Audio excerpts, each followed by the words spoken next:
ദൈവ തിരുനാമത്തിന് മഹത്വം ഉണ്ടായിരിക്കട്ടെ.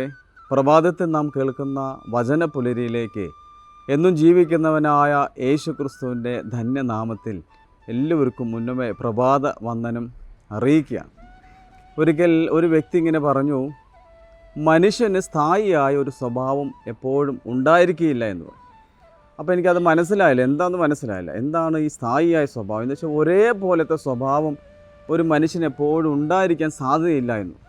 എന്നിട്ട് അദ്ദേഹം പറഞ്ഞൊരു കാര്യം, ആ വ്യക്തിയുടെ യഥാർത്ഥ സ്വഭാവം തിരിച്ചറിയണമെങ്കിൽ അദ്ദേഹത്തെ പ്രകോപിപ്പിച്ച് അദ്ദേഹത്തോട് ദേഷ്യപ്പെട്ടാൽ മതി. അദ്ദേഹത്തിൻ്റെ ഒരു കാര്യത്തെ എതിർത്ത് നമ്മൾ സംസാരിക്കുമ്പോൾ അദ്ദേഹത്തിൻ്റെ തനി സ്വഭാവം പുറത്തു വരും. ഒരു വ്യക്തിയുടെ തനി സ്വഭാവം പുറത്തു വരുമെന്ന് ആ വ്യക്തി പറയുകയുണ്ടായി. അപ്പം ഞാനും ചിന്തിച്ചു, അതെങ്ങനെ ശരിയാവണം? അപ്പോഴാണ് എനിക്ക് മനസ്സിലായത്, നമ്മളോട് ആരെങ്കിലും ദേഷ്യപ്പെട്ട് സംസാരിക്കുമ്പോൾ, ഞാൻ പറഞ്ഞ കാര്യങ്ങൾ ആരെങ്കിലും എതിർത്ത് പറയുമ്പോൾ എൻ്റെ സ്വഭാവത്തിൽ മാറ്റം വരുന്നു. ഞാനപ്പോൾ വയലൻ്റ് ആവുന്നു, ഞാൻ ഭയങ്കരമായിട്ട് കോപിക്കുന്നു, ക്രോധം പ്രകടിപ്പിക്കുന്നു, പിന്നെ ആ വ്യക്തിയോട് എനിക്ക് അകൽച്ച ഉണ്ടാകുന്നു, ആ ബന്ധം നഷ്ടപ്പെടുന്നു. ഇത് എന്നിൽ തന്നെ ഞാൻ പരിശോധിച്ചപ്പോൾ എനിക്ക് മനസ്സിലായി.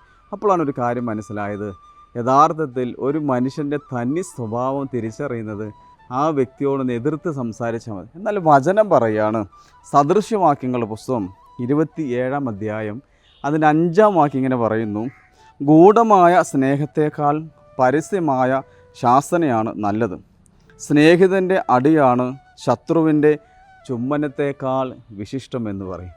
അപ്പോൾ യഥാർത്ഥത്തിൽ ഗൂഢമായ സ്നേഹത്തേക്കാൾ നല്ലത് പരസ്യമായിട്ട് നമ്മളെ ശിക്ഷിക്കുന്നത് തന്നെയാണ്, അല്ലെങ്കിൽ പരസ്യമായിട്ട് നമ്മൾ എതിർക്കുന്നത് തന്നെ.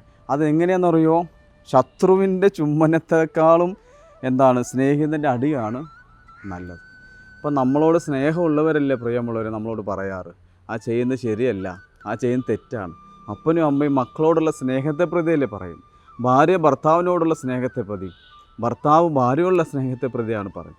പക്ഷെ നമുക്ക് പലപ്പോഴും അത് ഉൾക്കൊള്ളാനും സ്വീകരിക്കാനും സാധിക്കുന്നില്ല എന്നുള്ളതാണ് നമ്മുടെ പ്രശ്നം.